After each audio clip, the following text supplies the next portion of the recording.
اس صورت میں اللہ تعالیٰ نے حضرت نوح علیہ السلام کا واقعہ بہت تفصیل سے بیان کیا. میں بھی بتا دیتا ہوں جلدی جلدی. وَلَقَدْ أَرْسَلْنَا نُوحًا إِلَىٰ قَوْمِهِ, ہم نے نوح کو ان کی قوم کی طرف بھیجا. انہوں نے کہا میں تمہیں اللہ کے عذاب سے ڈراتا ہوں. لوگ کہنے لگے مَا نَرَاكَ إِلَّا بَشَرًا مِثْلَنَا, آپ تو ہماری طرح کے انسان ہیں. وَمَا نَرَاكَ اتَّبَعَكَ إِلَّا الَّذِينَ هُمْ أَرَاذِلُنَا بَادِيَ الرَّأْيِ, اور آپ کو جو فالو کرنے والے لوگ ہیں قوم کے غریب ترین لوگ ہیں, قوم کے غریب ترین. کوئی سردار مالدار آپ کے ساتھ نہیں ہے, خود بھی مسکین, پبلک بھی مسکین. تو یہ ہماری سمجھ میں نہیں آتا. وَمَا نَرَىٰ لَكُمْ عَلَيْنَا مِنْ فَضْلٍ, ہم نہیں دیکھتے کہ آپ کو ہم پر کوئی فضیلت ہو. قال یا قوم, حضرت نوح علیہ السلام نے کہا کہ دیکھو میں اپنے رب کی طرف سے دلیل پر ہوں, میری دلیل کو دیکھو, میری غربت کو مت دیکھو. اور کہنے لگے لا اسألکم علیہ مالا, میں تم سے اس دین کی تبلیغ پر پیسوں کا مطالبہ نہیں کر رہا, اس میں میرا کوئی ذاتی مفاد نہیں ہے.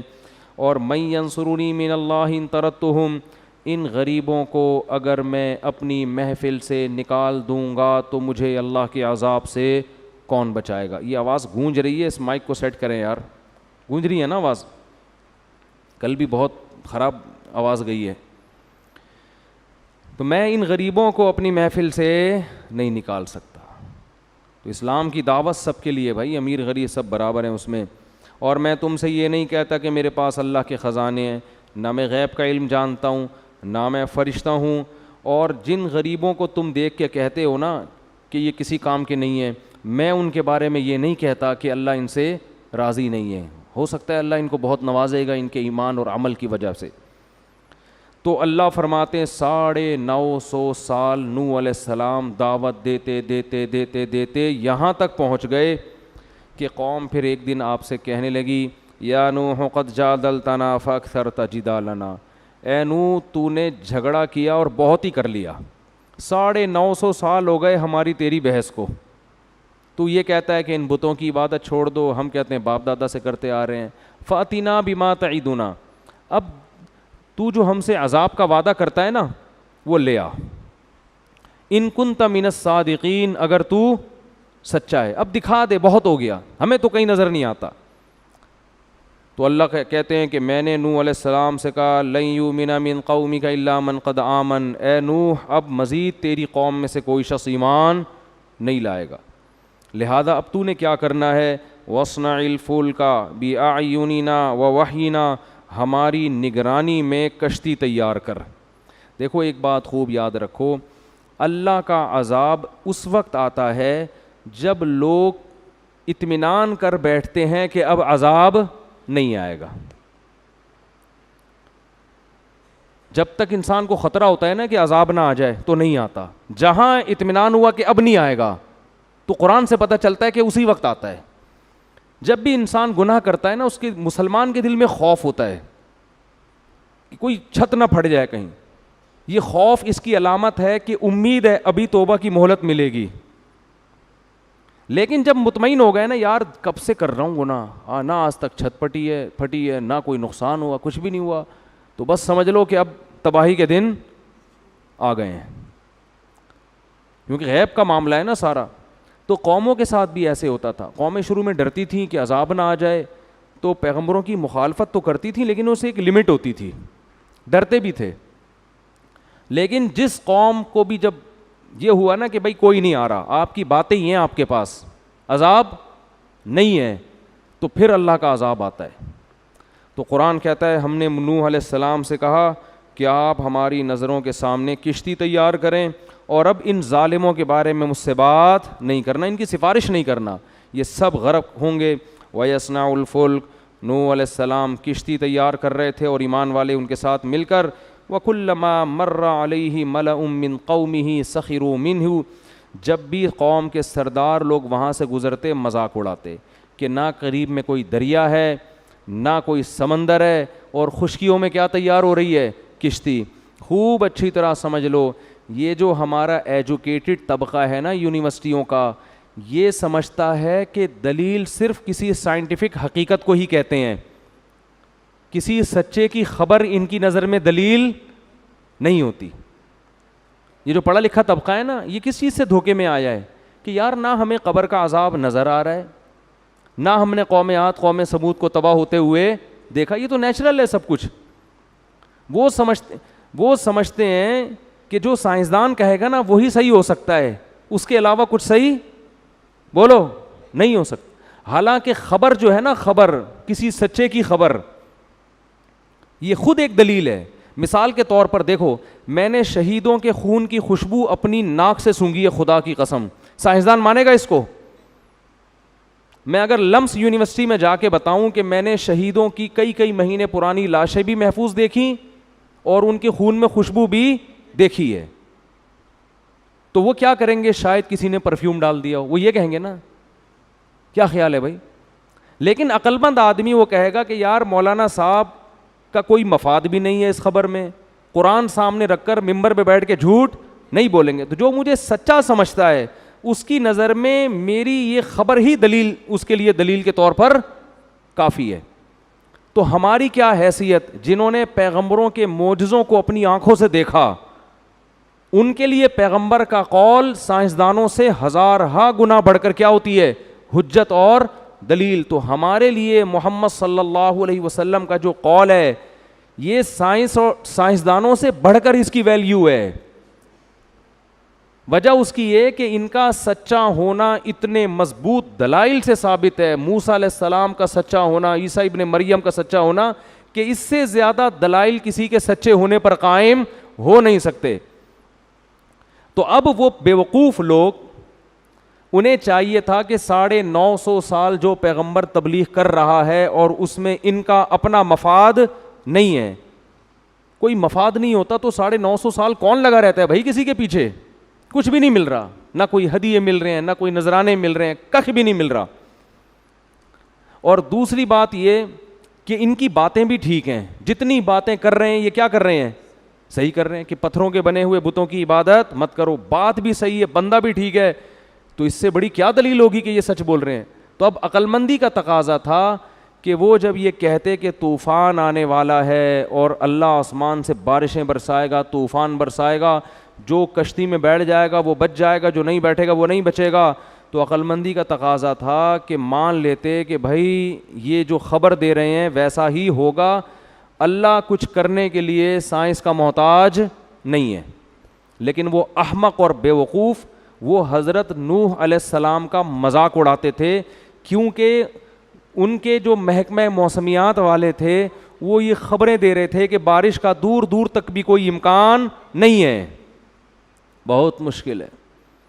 وہ محکمہ موسمیات کو دیکھ رہے تھے کہ نہ یہ سیزن ہے بارش کا, اور اگر بارش ہو بھی گئی تو کشتی کی کیا ضرورت ہے بھائی. یہ ہے ٹیکنیکل فالٹ جو آج ہمارے لبرل طبقے میں پایا جاتا ہے. تو کہہ رہے تھے بارش کہاں سے, اور ہو بھی گئی بارش. محکمہ موسمیات کی خبریں جب آج غلط نکلتی ہیں تو اس وقت بھی ہو سکتا ہے نکلتی ہوں.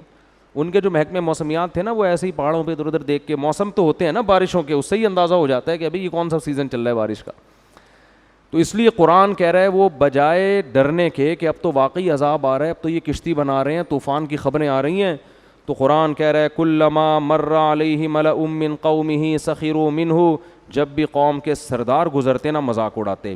دیکھو وہاں بھی غریب لوگ مذاق نہیں اڑاتے تھے, مذاق اڑانے کے لیے پیٹ کا بھرا ہونا ضروری ہے.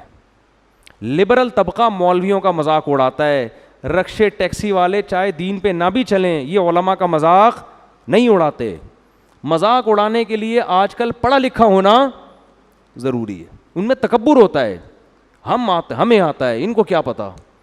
پیٹ بھرا ہو, گاڑی ہو, اچھا گھر ہو تو ہری ہری انسان کو سوچتی ہے, دولت آتی ہے نا تو تکبر بھی ساتھ ساتھ آتا ہے. تو قرآن کہہ رہا ہے کہ جو قوم کے بڑے بڑے لوگ تھے, چھوٹے موٹے نہیں, غیر مسلموں میں چھوٹے بھی تھے, لیکن الملا بڑے بڑے جو قوم کے لوگ تھے نا وڈیرے ٹائپ کے, وہ جب بھی گزرتے نوح علیہ السلام کو دیکھتے کہ کشتی بنا رہے ہیں, لوگ بھی بنا رہے ہیں, سخروا منہ, تو تمسخر کرتے, مذاق اڑاتے. ان کو دیکھو مولویوں کو کیا ہو گیا, ان کو سمجھ رہے ہیں, ان کو دیکھو کیا ہو گیا ہے. تو نوح علیہ السلام فرماتے ہیں ان تسخروا منا فإنا نسخر منکم کما تسخرون, آج تم ہمارا مذاق اڑا لو, تھوڑے دنوں میں ہم تمہارا مذاق اڑائیں گے. فسوف تعلمون, ان قریب پتہ چل جائے گا کون ہے جس پر ذلیل کرنے والا عذاب نازل ہونے والا ہے, ایسا عذاب جو اس کو رسوا کر کے رکھ دے گا. قرآن کہہ رہے حتیٰ اذا جاء امرنا, یہاں تک کہ جب ہمارا حکم آ پہنچا, وفارت تنور, اور زمین میں جتنے تنور تھے نا, دراڑیں تھیں زمین میں, جتنے سوراخ تھے, سب سے پانی ابلنا شروع ہو گیا. فارا کا مطلب ہوتا ہے ابلنا. اتنی اسپیڈ سے پانی نکلنا شروع ہوا ہے, زمین کے چشمے اللہ نے جاری کر دیے سارے. زمین سے پانی اگلنا شروع ہوا اور آسمان سے پانی اللہ نے انڈیلنا شروع کر دیا. اتنی تیز بارشیں اور زمین سے بھی پانی اگلنا شروع. فرمایا قل نحمل فیہا من کل زوجین اثنین, اے نوح اس کشتی میں جتنے بھی جانور ہیں ان میں ایک ایک جوڑا رکھ لیں, کیونکہ انسانوں کے ساتھ پانی اتنا زمین پہ آئے گا کہ اس میں سارے جانور بھی ہلاک ہو جائیں گے. تو یہ جتنے جانور ہمیں نظر آتے ہیں نا, یہ سب ان جانوروں کے آل اولاد ہے جو نوح علیہ السلام کے ساتھ کشتی میں سوار ہوئے تھے, الا یہ کہ پانی کے جانوروں. تو بہت بڑی کشتی بنائی اور سارے, یا ہو سکتا ہے کچھ جانور اللہ نے بعد میں پیدا کیے ہوں. تو خیر جوڑے رکھ لیے اس میں. فرمایا ومن آمن, اور جتنے لوگ آپ کے ساتھ ایمان لائے ہیں نا ان کو بھی اس کشتی میں سوار کر لیں. وقال ارکبوا فیہا بسم اللہ مجریہا ومرساہا, اور اللہ نے فرمایا اس کشتی میں بیٹھ کر اللہ سے دعا مانگو کہ اللہ ہی کے نام سے اس کا چلنا ہے اور اللہ ہی کے نام سے اس کا رکنا ہے. یہ دعا ہے کشتی میں بیٹھنے کی بھی اور گاڑی کی بھی. لوگ گاڑی میں بیٹھ کے یہ دعا پڑھتے ہیں سبحان الذی سخر لنا ھذا وما کننا لہ مقرنین, یہ بھی ٹھیک ہے, لیکن گاڑی کی مشابہت کشتی سے زیادہ ہے. اس پہ کیا دلائل ہیں وہ ایک الگ ٹاپک ہے, اس لیے یہ والی دعا پڑھنی چاہیے, وہ بھی پڑھ لیں یہ بھی پڑھ لیں. تو ان ربی لغفور الرحیم, قرآن کہہ رہا ہے وہی تجری بہم فی موج. اب آپ دیکھو وہ غیر مسلموں نے دیکھ بھی لیا کہ کوئی محکمہ موسمیات کی خبر نہیں تھی, پھر بھی زمین سے پانی بھی اگل رہا ہے اور آسمان سے بھی گر رہا ہے, پھر بھی ان کو عقل بولو نہیں ہے کہ یار یہ اتفاق ہے, تیز بارش ہو رہی ہے.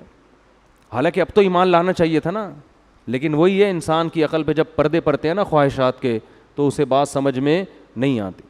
قرآن کہہ رہا ہے وہی تجری بہم فی موج کالجبال, پانی اتنا اکٹھا ہو گیا کہ بڑی بڑی موجیں بن گئی اور اس میں کشتی پہاڑ کی طرح ہچکولے کھا رہی ہے اور اس میں چل رہی ہے.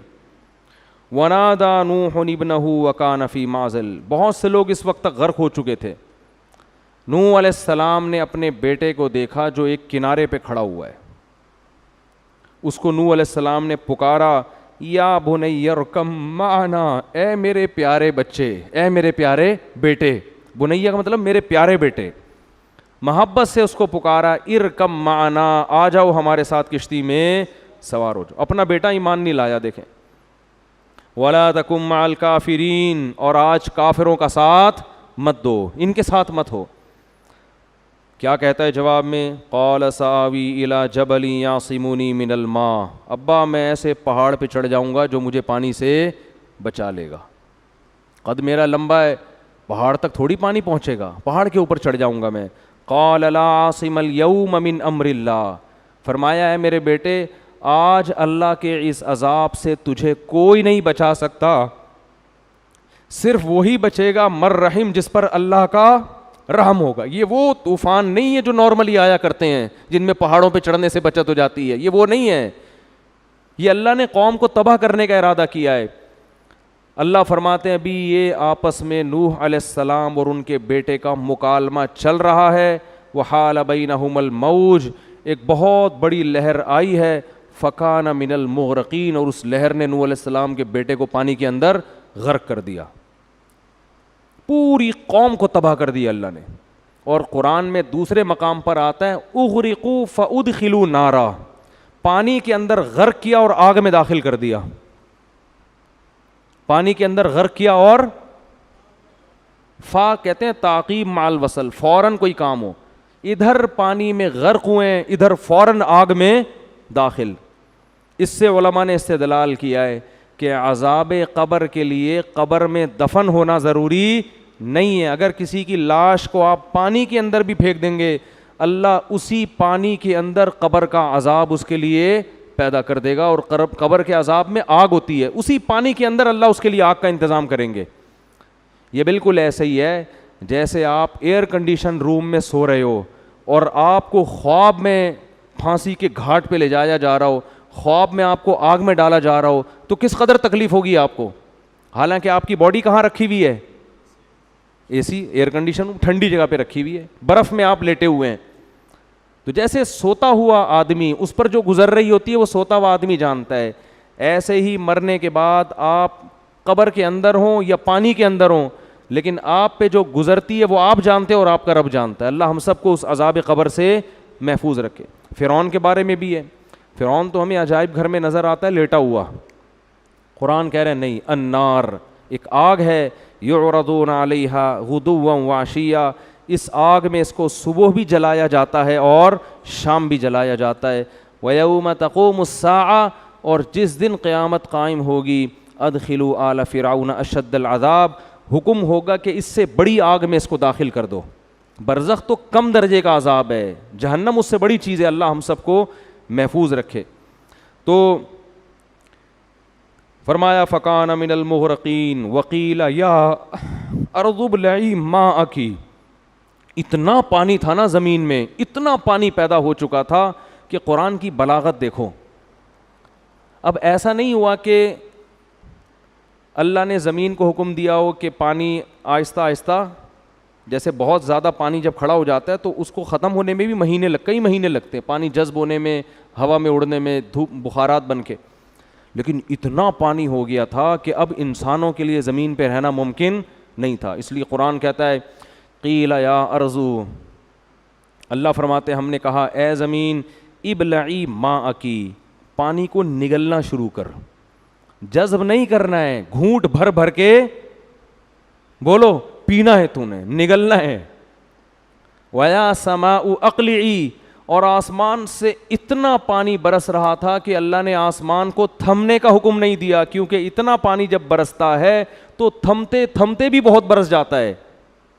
تو اللہ فرماتے ہم نے کہا اقلعی, اس پانی کو اکھاڑ کے پھینک دے, جیسے کوئی چیز جڑ سے اکھاڑ کے پھینک دی جاتی ہے نا, اس کا نام و نشان ختم ہو. یہ بلاغت ہے قرآن کی کہ اس پانی سے اپنا کنیکشن کیا کر دے, ختم, تعلق ختم کر دے, ایسے ایک دم اسٹاپ, رک جائے, اس طرح سے اس پانی کو اپنا تعلق اس سے کیا کر دے, جیسے درخت جڑ سے اکھاڑ کے پھینکا جاتا ہے نا. یہ بلاغت ہے قرآن کی کہ اتنا پانی تھا کہ اس کو روکنے کے لیے آسمان کو حکم دیا جا رہا ہے کہ اس کی جڑ سے اکھاڑ دے, اس کو ذرا بھی نام و نشان باقی نہ رہے, ورنہ تباہ ہو جائے گی زمین. اور اے زمین ابلعی, اس پانی کو کیا کر, نگل, گھونٹ بھر بھر کے. فرمایا وغیض الماء, پانی سارا زمین میں خشک ہو گیا. وقضی الامر, اور اللہ نے جو فیصلہ کرنا تھا وہ کر دیا. واستوت علی الجودی, اور جودی ایک پہاڑ تھا, اس پہاڑ پہ نوح علیہ السلام کی کشتی جا کے ٹھہر گئی. وقیل بعدا للقوم الظالمین, اور کہا گیا ان ظالموں پر اللہ کی لعنت, جن کو 950 سال سمجھایا گیا مگر ان بدبختوں کی سمجھ میں نہیں آیا. یہ سمجھتے تھے کہ یہ نوح علیہ السلام معاذ اللہ بیکار باتیں کر رہے ہیں. آج بھی ایسا ہی ہے بھائی, اسلام کی دعوت, یہ حلال ہے, یہ حرام ہے, زنا کے قریب مت جاؤ, سود مت کھاؤ, نماز قضا مت کرو, یہ آپ باتیں سمجھاؤ نا تو دنیا میں سب سے فضول باتیں انسان کو یہ لگتی ہیں. کوئی اور بات کرو تو ایک دم اس کو بتاؤ یار وہ ایک پلاٹ آیا ہوا مارکیٹ میں بکنے کے لیے, فوراً کان کھڑے ہو جائے,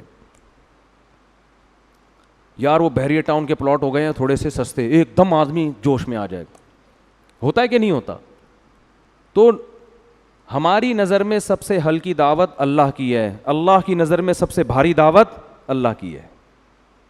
تو اللہ کی نظر میں سب سے زیادہ اہمیت اس کی ہے. تو قرآن کہتا ہے وَنَادَى نُوحٌ رَبَّهُ, نوح علیہ السلام نے اپنے رب کو پکارا. فقال رب ان ابنی من اہلی, اے اللہ میرا بیٹا بھی میرے اہل و عیال میں سے ہے اور وہ میرے آنکھوں کے سامنے غرق ہو گیا. وَإِنَّ وَعْدَكَ الْحَقُّ, تو نے وعدہ کیا تھا کہ میرے اہل و عیال کی حفاظت کرے گا, تیرا وعدہ جھوٹا نہیں ہو سکتا.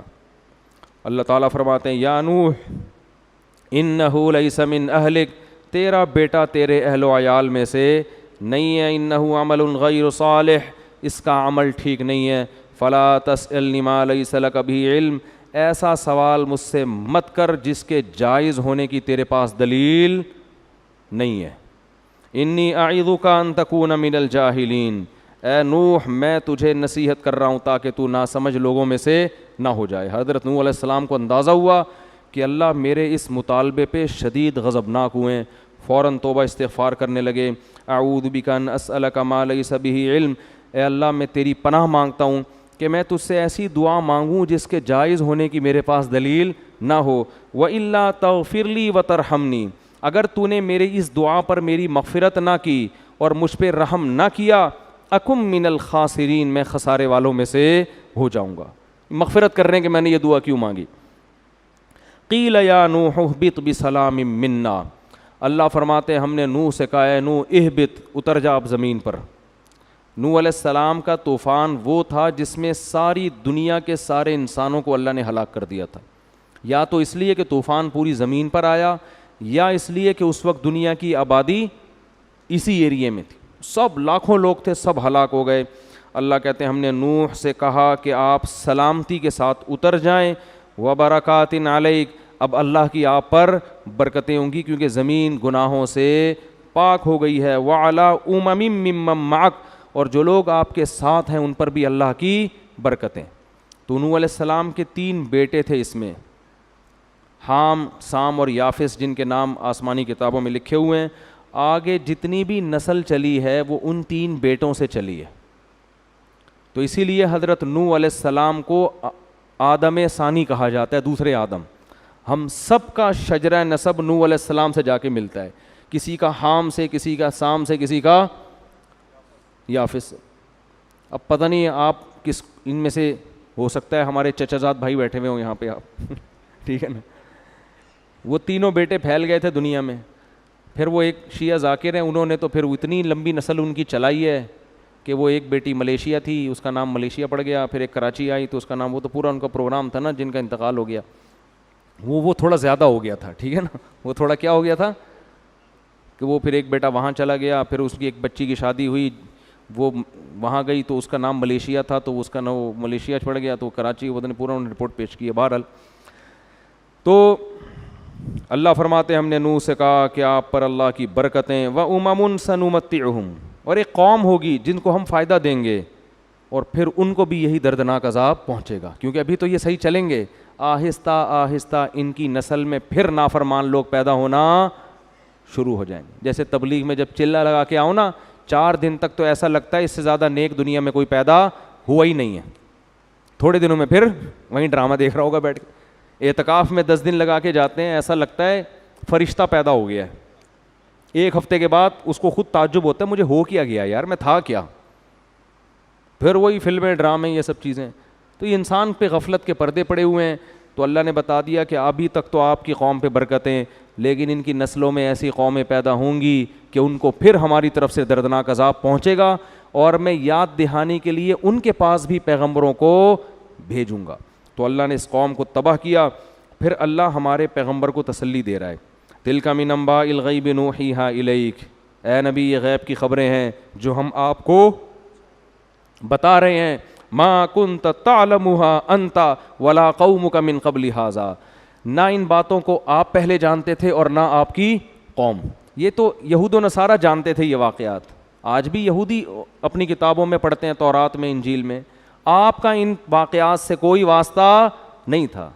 یہود تو رہتے تھے نا ادھر مدینہ میں تھے نا یہودی اور عیسائی، مکہ میں تو صرف مشرکین تھے، تو یہ واقعات یہودی حیران ہوتے تھے، یہ تو ہمارے ہی واقعات ہیں، ہمارے پیغمبروں میں، یہ ان کو کہاں سے پتہ چل گئے؟ تو قرآن کہہ رہا ہے یہ غیب کی خبریں ہیں جو ہم آپ کو بتا رہے ہیں، آپ بھی ان کو نہیں جانتے تھے، ولا قومک من قبل ھذا، اور اس ہمارے سنانے سے پہلے آپ کی قوم کو بھی پتہ نہیں تھا، فاصبر، لہذا آپ صبر کریں اپنی دعوت پر، ان العاقبۃ للمتقین، اچھا انجام پرہیزگار لوگوں کا ہی ہوتا ہے۔ اینڈ دیکھو پرہیزگار لوگوں کا، ان کی موجودہ حالت مت دیکھو۔